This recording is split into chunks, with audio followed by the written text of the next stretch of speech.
Hey everyone, welcome to TechTalk Sports, an official podcast of Technician, NC State student newspaper. Thanks for tuning in to our second ever show.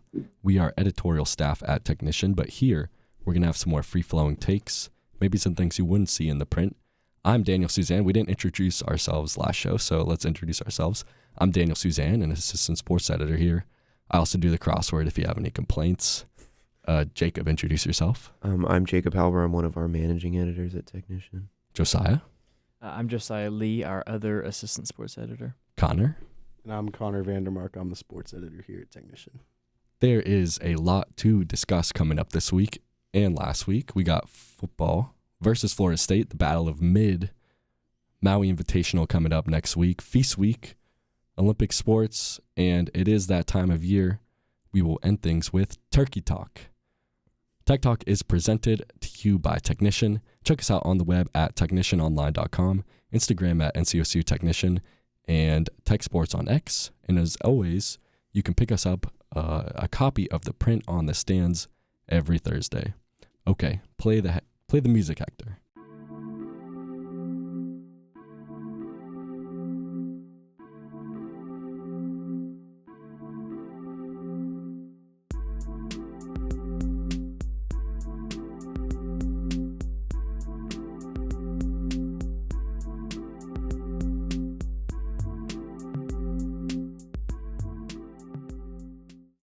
All right, we're back. Let's talk some basketball first. Will Wade leading this team to an undefeated season so far, a good win versus VCU a few days ago. But, things have been kind of interesting. 4 games, 5 techs, a tech in every game.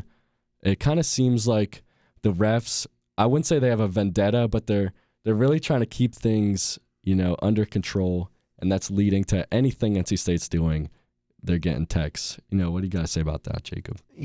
I feel like that all it goes back to what we were talking about last episode. Will Wade, he's a performative male. Let's be real here, guys. Like, he's lit a fire under this team, which is good, but we've gotten to a point where has it just become unnecessary? Like, I feel like you've made your point. You've brought a new culture to NC State, and now the only thing we really need left to see is how can you perform on the court. So it's kind of like a fake it till you make it situation, I feel like, with him, like motivating everybody. But at the same time, it's part of it's real, part of the chip on the shoulder, all of that, but it's a little bit, contrived in a way. And it absolutely is. I mean, but like we said, the VCU game, it was a good test. They likely should have won by more, but at the end of the day, a win's a win. Mm-hmm. You can't be upset about that. We're happy that we're undefeated. We go into Maui this upcoming week, Feast Week. It's the national holiday in college basketball, other than March Madness, of course. But what are your kind of your expectations for the team in Maui this year? Okay, before we get to Feast Week, let's talk a little bit more about VCU. McNeil, 28 minutes, 0 points, 0 for 4. What do you got to say about that? I feel like it was kind of a situation. You ever heard the quote, I'd rather go 0 for 30 than 0 for 9. McNeil was definitely in the 0 for 9 category. He just stopped shooting at some point. I mean, he was getting boards. He got 9 rebounds, but what's going on there? I mean, yes, this is his real, kind of first minutes of his college career, because last year he did not play nearly as much as he definitely should have, but it's definitely going to be a growing, a bit of a learning curve for him. But I feel like that plays to the strengths of the team a little bit, because we had other people definitely step up in his most notably absence. So yeah, the team performed well overall, but there's definitely some individual performances that left a lot to be desired. Definitely. Connor, what do you guys say about that basketball beat? I think the thing is this: Paul McNeil is very much a volume shooter, right? Think not closer to the comparing mic him in skill level, but not comparing him in skill level, but we'll talk 2018 Harden, for instance. He was putting up 30 shots a game. Not saying Paul McNeil's going to put up 30 shots a game, but we're going to see him average around 10 to 15 shots probably. I mean, he gets that ball at the three-point line. It's going up at the basket. It's not going to make all of them. Obviously, 0 for 4, rough shooting day, but if you're not hitting shots, you do other things. He got 9 boards. He's a guard. Guards don't usually do that. So he still got his work done in other ways. Another thing, I know a lot of people, especially Duke fans, UNC fans on Twitter, whatever, they're like, oh, wow, it was a 6-point game to VCU. They're not even a group of Power 4 school, whatever. VCU finished in the 30s in Ken Palm rankings last year. Like VCU is a very good school for being a quote mid-major. Plus, I mean, Will Wade return game. It was always destined to be a close game. NC State's not going to boat race people by 30, 40 every single time. And in terms of the Techs, you talk about Will Wade being a performative male. The last 3 technical fouls were all by players. Mhm. You had the incident against UNCG with Trey Holloman and Quadier Copeland. Expect more technicals from Quadier Copeland. That's just kind of his personality. Think like Draymond Green in the NBA. And then the Darian Williams one that happened last game, I don't know exactly if it was something he said, something he did, whatever it was. But, that's just the personality of this team. They're not afraid to show who they are. They're not going to play quiet and constrained. Fair enough. All right, let's go to Seton Hall on Monday, 2:30 on ESPN2. Trey Parker revenge game in a way. I know he's on that Seton Hall squad. Other than that, I don't know what else to say. On ESPN analytics, it gives us like a 84% chance of winning. Obviously those analytics are kind of, not great, not very reliable, but I expect a blowout. Yeah, I'd kind of expect the same thing, but I also wouldn't be surprised if we see Trey Parker drop 40 on us for whatever reason. So Can I share a stat? Sure. Okay. I need your honest opinion. I need you to be clear-minded when I share this, okay? Okay. Player A, through their first 5 games, averaged 5.2 on 48% shooting in 14 and a half minutes, okay? Okay. Player B averaged 3.4 on 20% shooting in 16 minutes. Okay. It's pretty clear. Yeah, Which player A. player? Okay. Who do you think player A is? Player A, you described as solidifying himself as a go-to scorer. When? You described this person When? that way.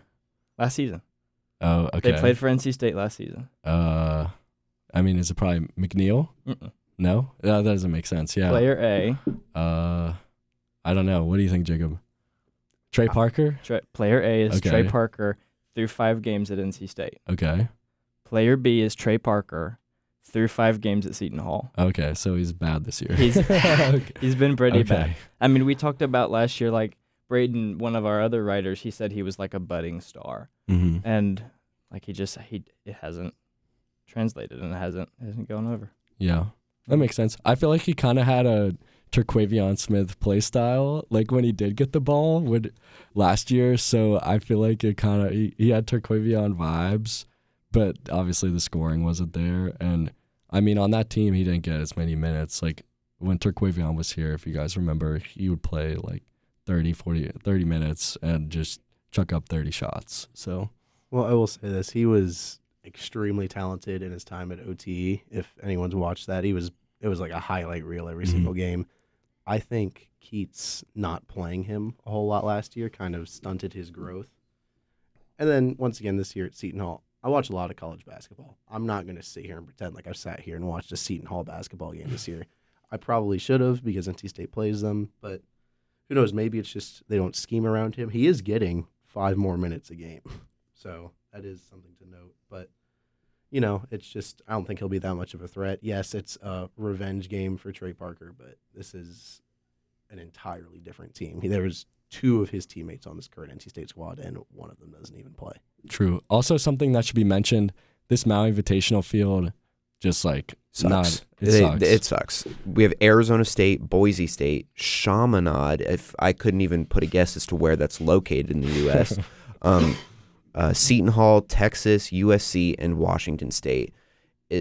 It's not the strongest Maui field that specifically compared to last year when we had UConn there and some other pretty impressive mid-major teams. But it'll be impressive if NC State can pull out the overall victory, but I also wouldn't be surprised if they do. So. Okay, I don't think it would be that impressive, honestly, looking at that field. But Well, there is an opportunity for 2 quad 1 wins there with Texas and USC. I don't know if anyone watched any games last night, but USC versus Troy, it already feels like March. They went to triple overtime. USC hit a buzzer beater from 3 as time expired. They were down 2. yeah, I was Put not up a watching that. Hail Mary. Wow, Sank it. there you go. Well, what are they ranked? That's a good question. I'm pretty sure they're ranked. Let me double check real quick. Yeah, I don't know. I just remember They are last. not. there were a lot of intense games with like Michigan State, UNC was a good one, UConn playing, and to have this week Maui Field, it's kind of disappointing because Maui's supposed to be the crown gem of Feast Week, and the fact that it's, it's kind of disappointing. All right, also something else that should be noted, Michael O'Connell in the G League on the Santa Clara whatever. Santa Cruz Warriors or Santa whatever. Cruz Warriors.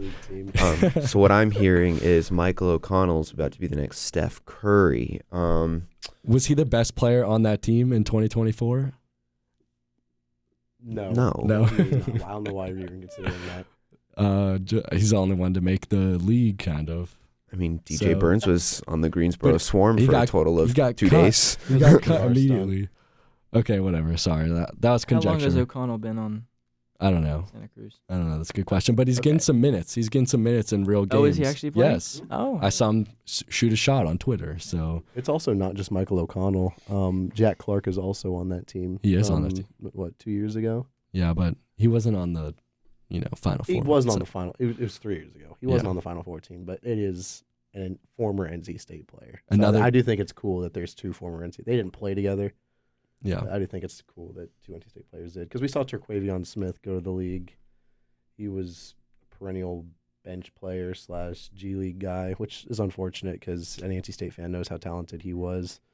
Jarkel Joyner never got a shot. DJ Burns balled out in the summer league and then didn't get an opportunity after that.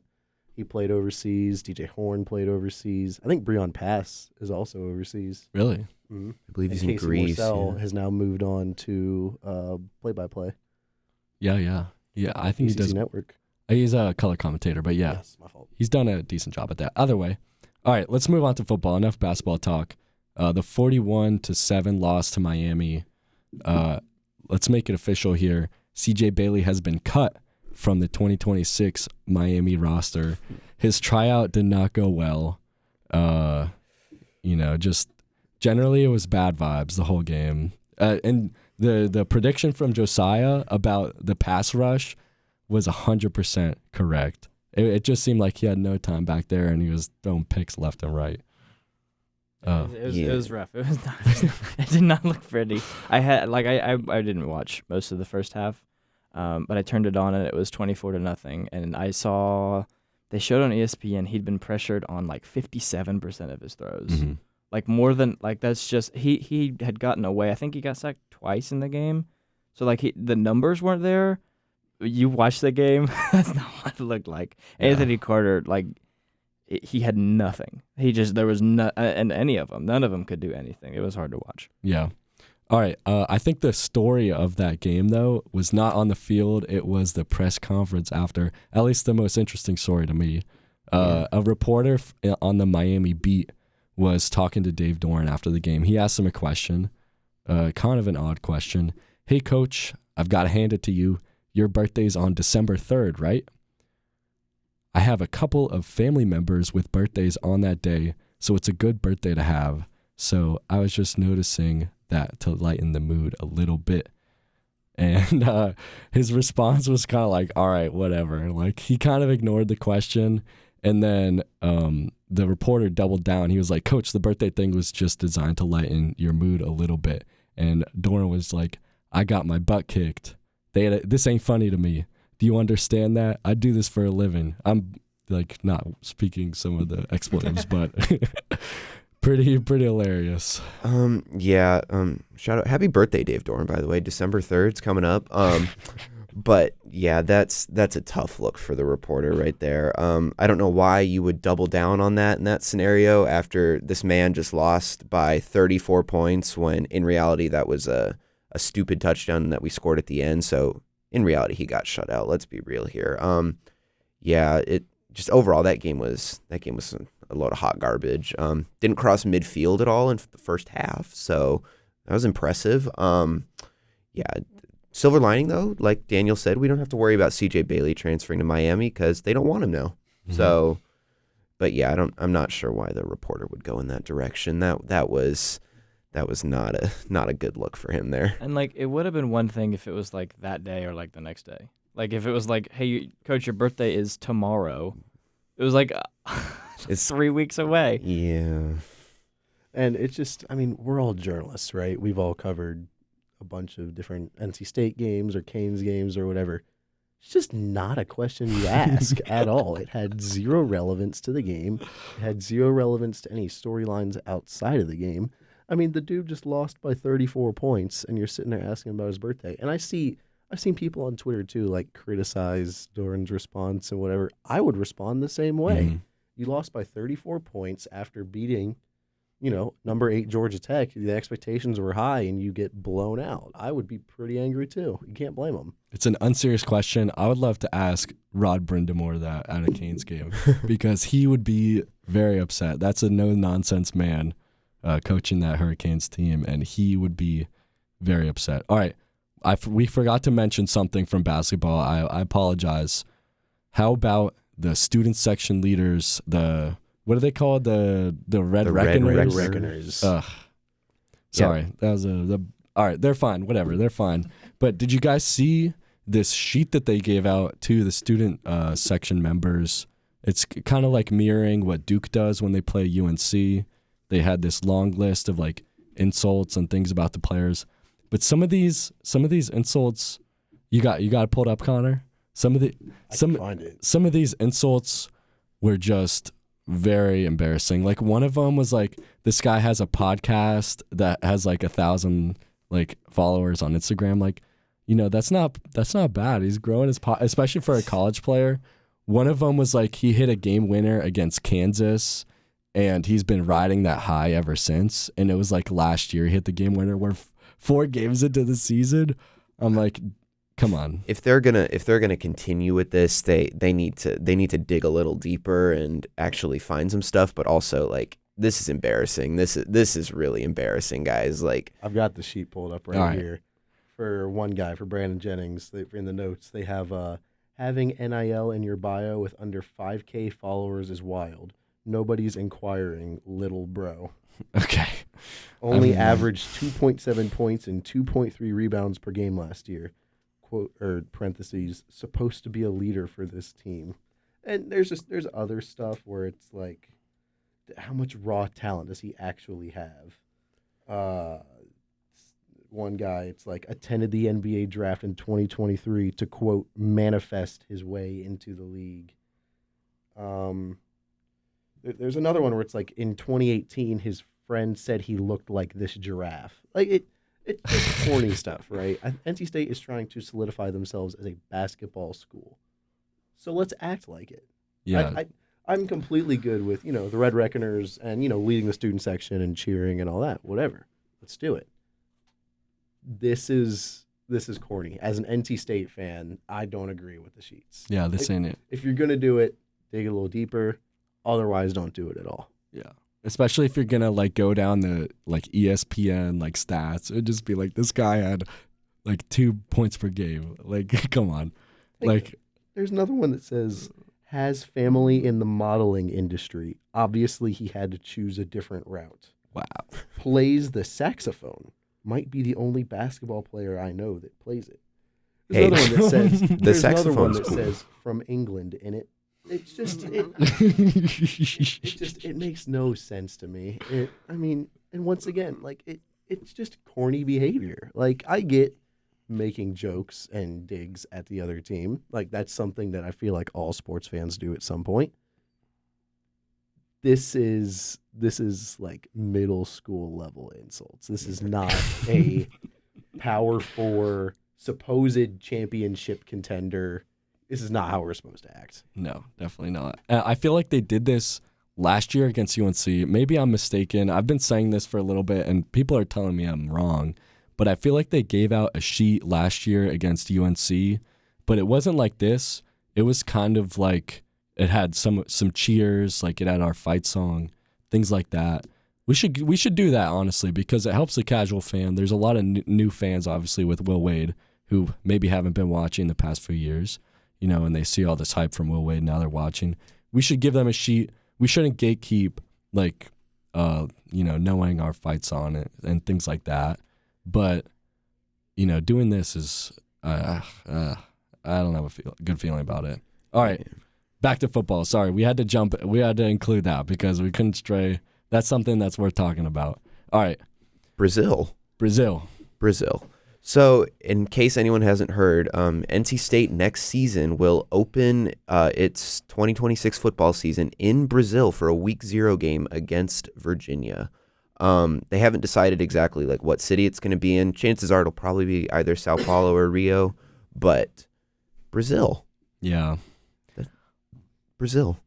I kind of want to go. I mean, I don't really have the financial means to go, but I would love to go, especially because I'm going to be graduated and probably unemployed because my prospects are not great right now. So we'll see. But maybe I'll scrounge enough money to maybe get out to that game. I've seen some criticism like, oh, why are we going down to Brazil? All this, all that. I feel like if we announced we were going to Ireland, people would be hyped up. Like, oh, we're going to Ireland. That's cool. But it's a similar cost of flight. I'm sure the hotels are probably similar cost.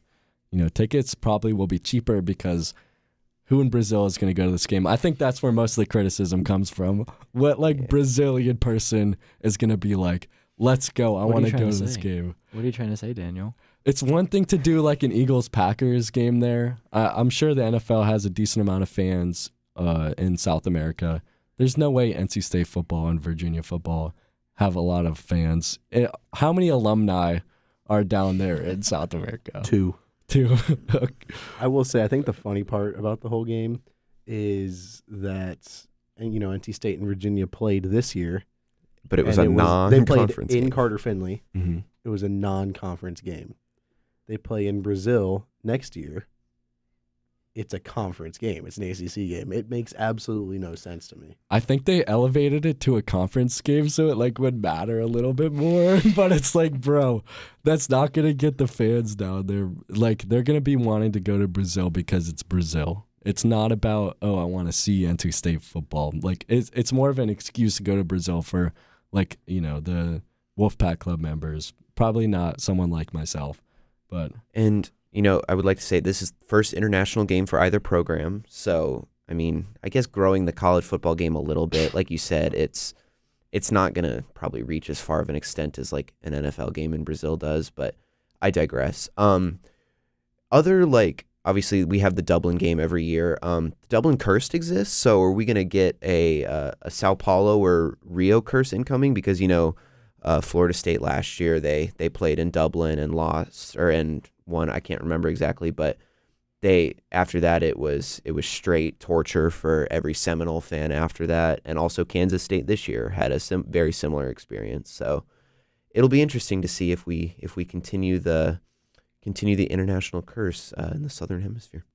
All right, that was a great bridge to what we can discuss now. Florida State versus NC State tonight, Friday, 8 p.m. on ESPN. Honestly, I don't have a lot of notes on this game. Like I said in the preview, battle of mid. Both teams are 5-5, trying to get a bowl game in their final two contests. It's just they're both looking ahead to the next game, obviously, with rivalry matchups coming up. And, it's just what do you got on this, Jacob?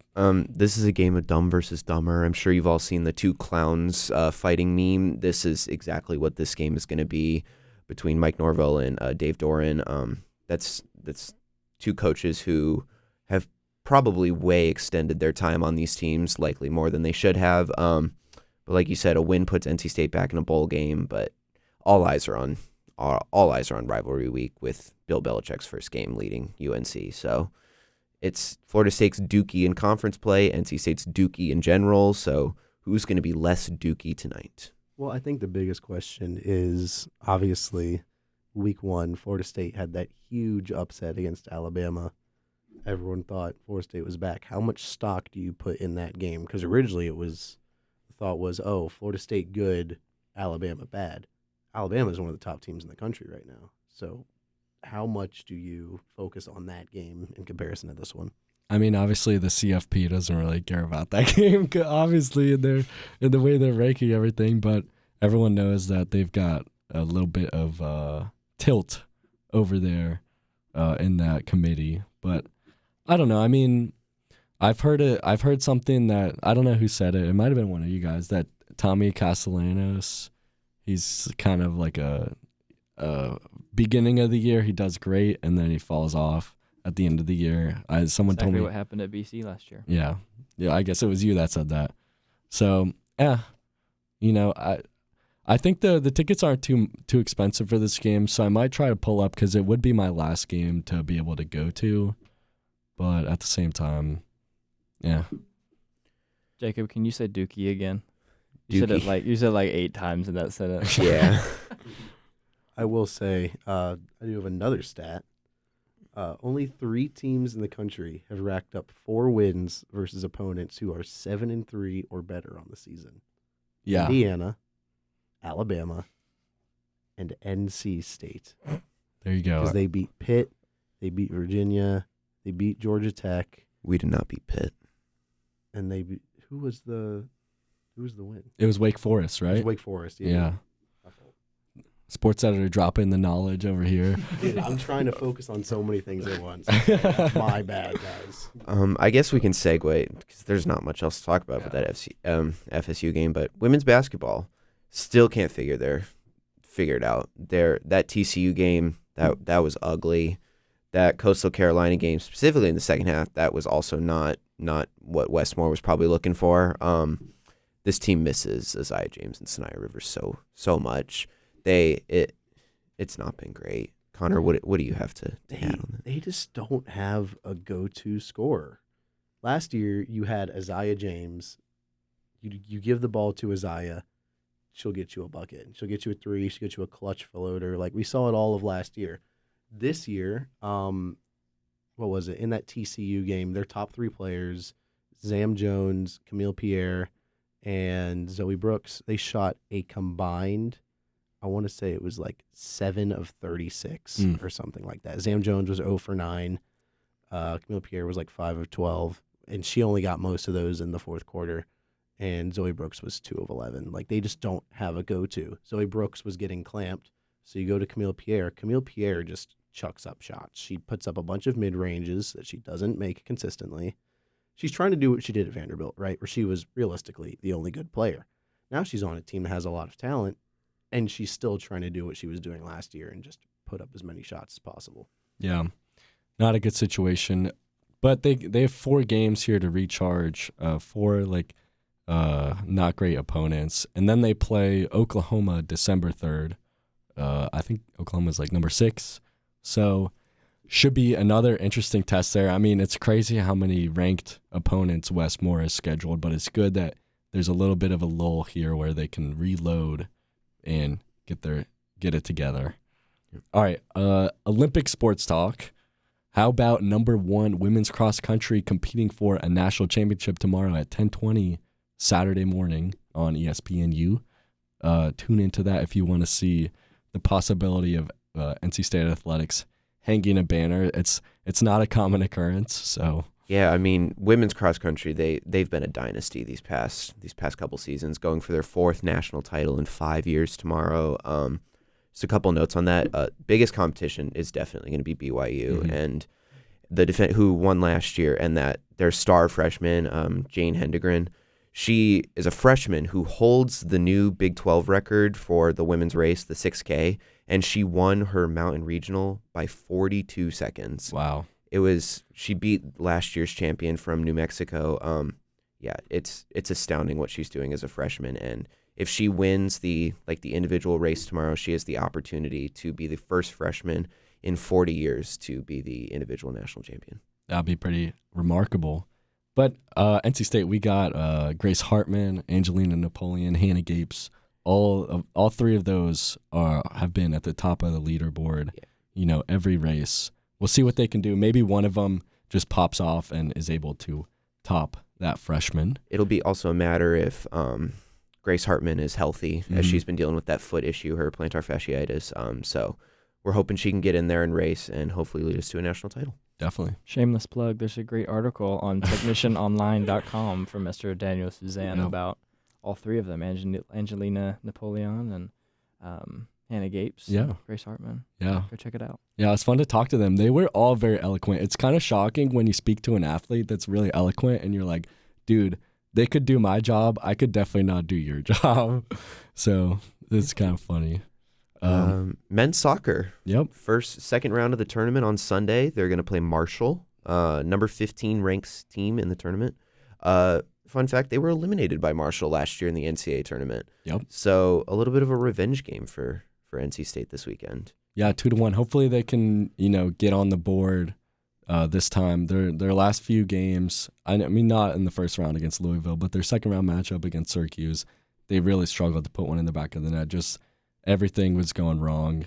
So hopefully they can figure that out. And I haven't looked at the rankings, but Syracuse is a really good team. To not be able to score against them, that's not really it's not so bad. But against Marshall, we'll see what happens. Marshall was a lot better last year.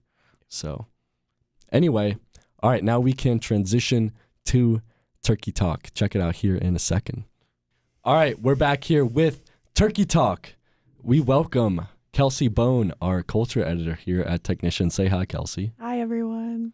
All right, so to start off, we're talking Thanksgiving, we're talking turkey, we're talking food, but let's start off with something wholesome. What are you thankful for? I'll go first. I'm thankful that YouTube TV could settle things with Disney because now I'm able to watch sports for real. So how about that, Jakob? I'll get a little sappy, I guess. I'm thankful for this job and all the people I've met at this job. You guys are some of my best friends in college. Okay, that's all. Cringe. Aww. Sorry. Cringe. I'm thankful for Sam Darnold. I'm thankful for no Geno Smith, and I'm thankful for Sam Darnold. You should be as a thankful for Seahawks Drew fan. Lock. For Drew Lock, is he still our backup? He's still our backup, right? Yeah.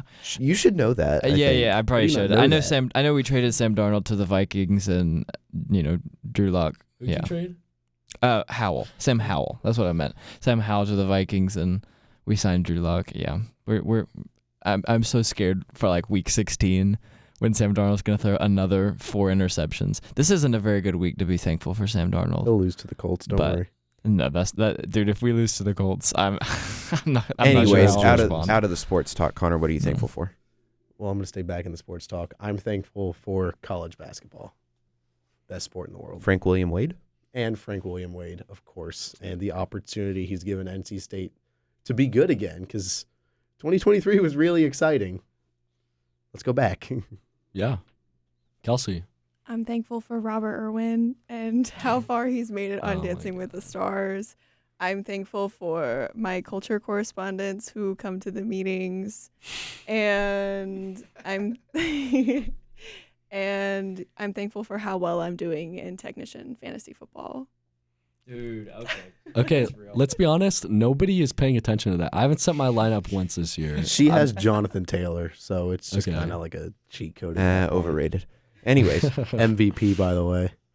All right, Better than whatever. anyone All on right, the we Tampa don't, Bay we don't need to talk Buccaneers. about it anymore on NFL this episode. Thank you very much. All right.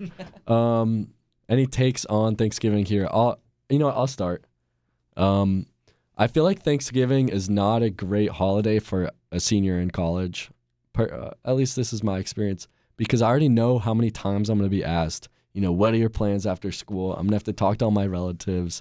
And they're like, oh, are you still going to try to go to law school? I'm going to be like, no. And it's just going to be stressful. Of course, the food is good. The food is good. The football is... is the food good, though? The food is great. All right, the food is great. I'm not going to fight the food. But it could be better. The football is overrated. It's always a bad Lions or Commanders game that you don't want to watch. We'll go back to the football in a second. What do you mean, is the food good? What are we talking about? You can't tell me you wake up craving turkey. The Turkey's one not- day a year you get like a good Thanksgiving plate, it's delicious. I don't know. I think the food's kind of What about the food overrated. isn't good? What do you think is overrated? It all tastes very similar to each other. Maybe that's just That because... sounds like a you issue. No, Well- that sounds like a grandma issue, dude. Oh, Your wow. grandma does not cook well enough. Is that what it is? Josiah, my grandma's 95 years old and doesn't cook anymore. Okay, then who cooks Thanksgiving? Who does Thanksgiving? Usually it's my aunt and uncle, but they're okay. Okay, well But then my there it dad is. last year didn't take the skin off the mashed potatoes. Oh, really? Okay. Well, listen, as a grandma, like as one that eats grandma's food, dude, it's I didn't know how to segue that. Like I started with, dude, that was gonna be my hot take. Is like everybody hates on turkey, and I love turkey. It's so dry though. Once again, then you that haven't- sounds like a y'all problem. That sounds like an aunt and uncle problem. I'm not a I'm not grandma. dissing Halbur's. Y'all are All right. y'all are probably great people. He's not. But All right, I think I found the problem here. You're from Florida, right? No, I'm from Arizona. That's Are you me. from Arizona? That's me. I'm Even from worse. I'm from Florida. Even worse. You don't have family members to know how to cook. Why are we dissing Arizona and Florida? Hang on. They're just like, they're not cuisine states. All right, think of a state that has good cuisine. Down south, but not Florida. Like you're thinking South Carolina, North What's wrong Carolina, with Florida? great barbecue. Up north, you got pizza. You got anything you want really in like New York. This just feels like an attacking Jakob segment more than turkey talk. Yeah. Well, now he's going after Florida too. So You I'm a went little after offended. Thanksgiving food, and you expected there to be no repercussions. That's a crazy take. That's insane. Say something. Kelsey, what do you think? My thoughts on Thanksgiving? Just we'll go to Jacob. Attack Jacob with us. Say something bad about Jacob's. Jacob and I recently became best friends. Little known fact. So I actually can't do that right now. However, saying it all tastes the same is crazy. Are you slathering all of it with gravy? Because there are people that like just cover the entire plate with gravy.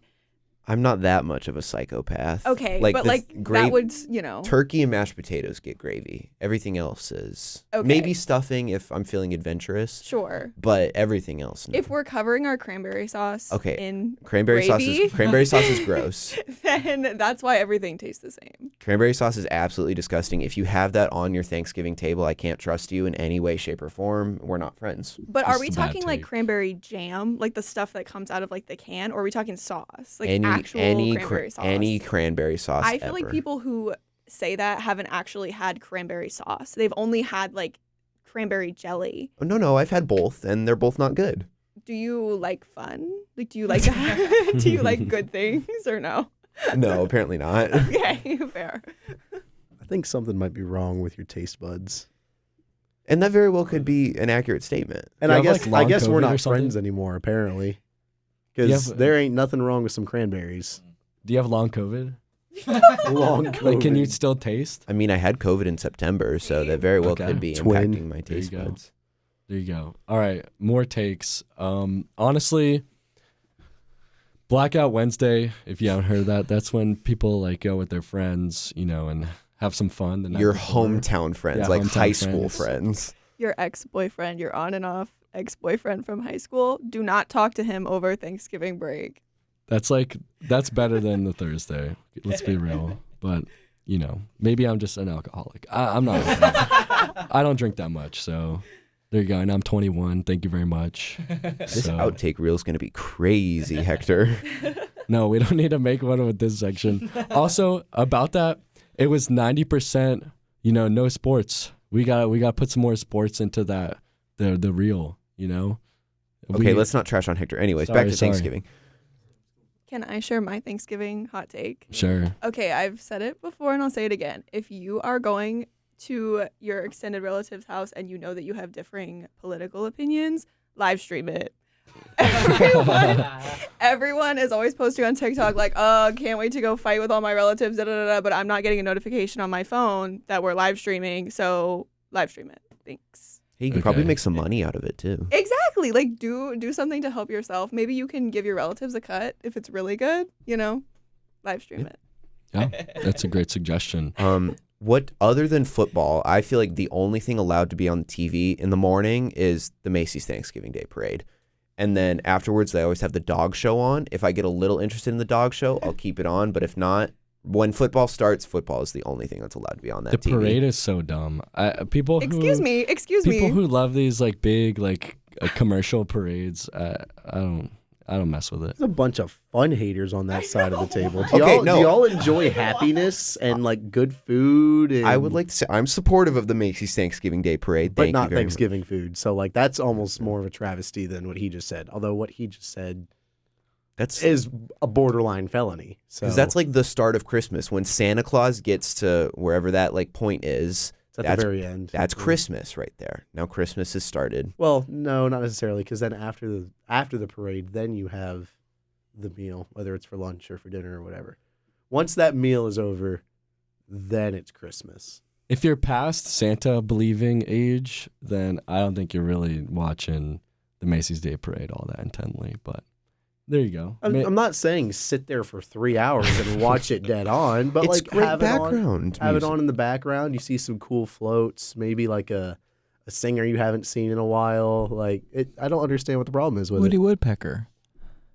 That's the best part. Listen, that's just so nostalgic. Woody Woodpecker, and like, I know you don't believe in Santa, but I mean, you can still appreciate Santa. He's a symbol. No, He's in my home. Christmas starts November 1st at 12:01, but that's like for everybody. That's like the national. Like you see Santa on the Macy's Day Parade, and that's Christmas. Christmas has begun. And also the Radio City Rockettes are there. They do their whole like Christmas thing too. That's cool. I would pay to see you do that. No. I think Daniel is just an entertainment fun hater. I'm apparently a food fun hater, so. Listen, best part of Thanksgiving Day Parade, Snoopy float. Yeah. Who doesn't like Snoopy? Okay. Well, I like Snoopy. All right, Hector, what's your takes? Oh, hey guys, I'm Hector, the video editor and producer that Yeah, sorry, I didn't forgets he's introduce supposed to talk. and Wave your needs- hand. I'm off camera. I'm not supposed to be on. Hot takes about Thanksgiving. Well, Thanksgiving for me is a lot more different than I feel like for y'all. I mean, my family doesn't, like, we get together, but it's not like, oh, we have, like, Thanksgiving foods and stuff. Like, Is this because we're white, Hector? this is exactly because you're white. In case you didn't know, I am Mexican from San Luis Potosí. Viva Mexico. But yeah, like last year we just had like regular, what we usually have when we have cookouts. We had like, just steak, chicken. We have lengua, which is cow tongue, which is so bomb. It's really good. It sounds disgusting, but it's so bomb. And yeah, I don't have a whole lot of takes. Again, based off of the comments I got on the last video saying I like flat soda, I have horrible food takes. So I'm not going to comment on that anymore. I can't get behind it. I'm sorry. Hey, your opinion's your opinion. Obviously, I'll it's have to wrong, like it. I guess. It can't be more wrong than any of the things that have just been said earlier. The Macy's Day Parade. Why are you guys It's not defending even. It's it not so even much? that so much as Jakob talking about how all Thanksgiving food tastes the same, because that's genuinely a taste bud issue. Yeah. I don't know. This guy's an You're gonna idiot. sit there and tell me turkey tastes the same as mac and cheese? I don't have mac and cheese on Thanksgiving. What? Yeah. I think the problem is your home. It's like the Thanksgiving meal that you're being served. I think that's the problem. No mac and cheese. The turkey is dry. I think that there's a trend. There's a trend that we're going toward. We got to get this guy like a Friendsgiving or something, like so we can show him some real good Thanksgiving food. Although all right, here's a take about Friendsgiving. If college students are making it, it's probably not going to be that good. That's been my experience. And most of the time people just get like store-bought cookies from Harris Teeter, or just like they don't really get Thanksgiving food, but it's still a fun concept. Don't get me wrong. I like a good chemical cookie here and there, but like if that's the only thing being offered to me, like come on guys, lock in. Yeah. To add on to that, so I'm having a Friendsgiving on Monday with some friends, and there's an Excel sheet of all the food that we have. I opened it last Friday, or like earlier this week. All there was on it was Bojangles fried chicken, case of beer, and that was it. This is Now the we most have, North Carolina thing I've ever heard. there's mac and cheese and like mashed potatoes on it now, but I was like, what more do you need right there? Yeah. This might be like the male experience of Friendsgiving though, because I feel like when I have Friendsgiving with my friends, we all actually like cook things and it's good. So this may not be the college experience. It may be like the male trying to plan something and put together a meal experience. And we have perhaps. the best time. And I'm sure it's a memory. great. Yeah, Yeah. Perhaps. No pictures taken, people enjoying pictures stuff. taken. It's great. If you're hanging out with the guys, right, and it's just the guys, there's never going to be a picture. No. Ever. No. I have like 2 pictures of me and my best friend. I've known some of my friends for over a decade, and there are about 3 pictures of us combined. Yeah. So, all right, let's wrap up the show. We've been blabbering on a lot. Thanks for listening. Tune in every Friday, and maybe not next Friday because it's break, but the next Friday after that we'll have a show. And thanks for listening. We love you guys. And happy Thanksgiving, everyone. Yeah. Happy Thanksgiving. Enjoy the outro music.